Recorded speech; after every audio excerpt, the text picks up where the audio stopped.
Like, you are the best drag queen in the world. Oh. You know what I mean? But it's fun to go wild some days. Like today we went mental. What a great team though that we have today. Fabulous. Well done, It's been really everyone. amazing. Thank you all. Aww. It's not a wrap yet, but thank you all for the It was amazing like team. a gazillion outfits. The first time I became aware of you, how did I become aware? I think because I stalked you. I think I was like so aggressive online. Online, and Because I'm I obsessed. realized that you were my fan. Yeah. I was totally bowled over by it. The first time that I became aware of you was with Moloko and Sing It Back. But I remember hearing it in the clubs when I was young. That the bass line, the vocals, everything was so amazing, and I was just obsessed. And then I got reacquainted with you, with your solo project, and it was Ramalama, and that beautiful performance on So You Think You Can Dance. And then, you know, I've just been obsessed for years, and all of my drag sisters are huge, huge fans. And then we came all the way to Ireland to see you I don't perform. know what I have in common with all these drag queens. I mean, but who can tell? you came to my show, didn't you? That's when we met. That's when we met the first time. It was myself and Mayhem and Morgan and a bunch of Why our were friends. you in the north of Ireland at that time? We were doing a tour. Well, we actually planned the whole tour around your show. Because we found out that you were performing, and it's right around Mayhem's birthday, and we were like, we have to go, we have to take Mayhem, because Mayhem is in love with you as well. Booked a bunch of gigs around the same time, and we were able to make it work. I went to see all these murals that day, you know, did you do that? Did you ever do that? I do. I get a chance sometimes when I'm traveling to do a little bit of sightseeing, but not often, because usually I'm like, I mean, as you know. Are you traveling all the time? Constantly. It's one city after another, so you know, that Lady Gaga meme where it's another club. That's, you know, it's very much the life. Yes. Which I've been around the world so many times, but I haven't seen much of the world. Right, yeah. You know. Being a young queer person, I have tons of queer icons, you know, Divine, Madonna, John Waters. My friends are queer icons, my trans community are queer icons. I think you can find a queer icon anywhere, really. I think the first drag queen that I came across, John Please Win in Leeds. She was amazing, but for me, Grace Jones is an icon, musical icon, you know. But also, she's an icon of almost every kind of, she spans every sort of thing for me. Do you consider yourself a queer icon? I know that you are considered, to us as queer people, you are considered a queer icon. Well, I don't know if I ever envisaged it or planned for it, but I was quite happy when I realised that I had a big gay following, essentially. I think that happened when I was in Paris one night, and it was always very sort of serious music journalists and serious lads who are into like DJ Shadow and like, you know, trip hop and what have you, and they'd be kind of scratching the chin at my antics, my crazy behaviour on stage, and it always felt a bit difficult, particularly to play Paris.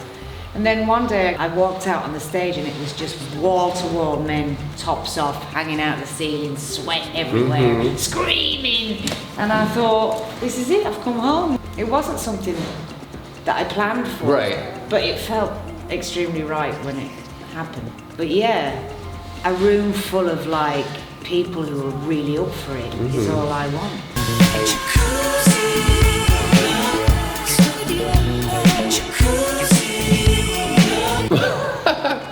Well, and like in the drag world, drag families are very important because they're, you know, the people that a lot of times are your chosen family, because in the gay community and the queer community, or unfortunately a lot of times you are output and outcast from your actual biological blood family.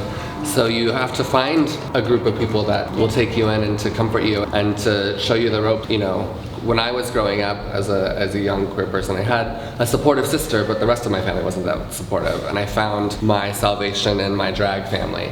And I have a drag mother. I'm a drag mother to somebody. But I also think that, you know, as a queer icon, like a lot of times, like Mayhem and I always call you mom. Like we'll come and look at mother, look at her, because you know, to us, essentially you are in a way a drag mother, because we're so inspired by you. We look at how brilliant and artistic and creative you are, and we get, you know, energy from that. So you are a drag mother, whether you know it or not. Thank you very much. I mean, there's something else, in a way that I have that in common, because I actually was on my own from a very young age as well in Manchester.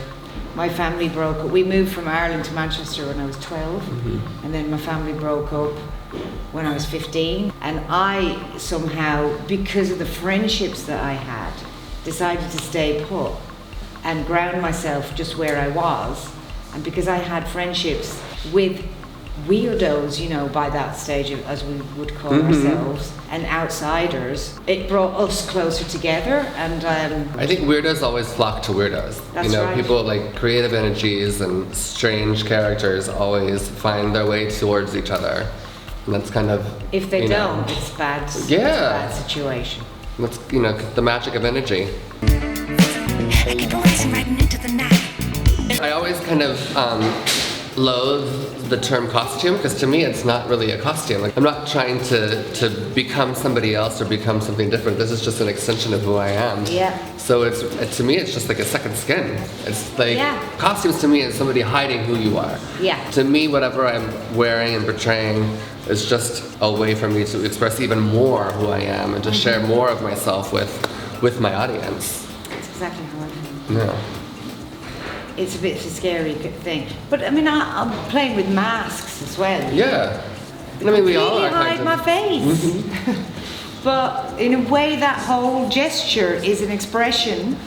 That's a true expression, and I can't do it any other way. I can't do it without. I can't say that. But I think it's important for me now, especially as a woman of a certain age, to also be able to be peeled back in front of people, to also be able to go out the door without makeup, to go out the door, to be photographed without makeup. If I'm going to play with masks, I'm going to put it all on, I better be able to take it all off as Right. well. Like it's not something to hide or conceal who you are. It's just an extension to. It's just one more layer to peel back that shows, which kind of is interesting to think of it that way. I put on a mask to peel off a layer so you see more of myself, Yes, but that's really what it is in my head. Me too.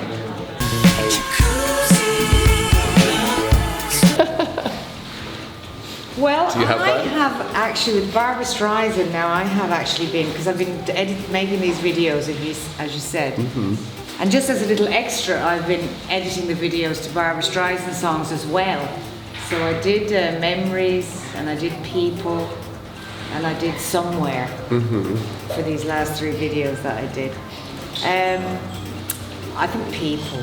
How could you not? Oh, I just love the string arrangement. How could you not love it? It's amazing. It just brings tears to your eyes. Somewhere also is absolutely. When I listened to it recently, it's quite surprising. It's all synth. Forgotten how kind of synthy it was. That one is pretty wicked as well.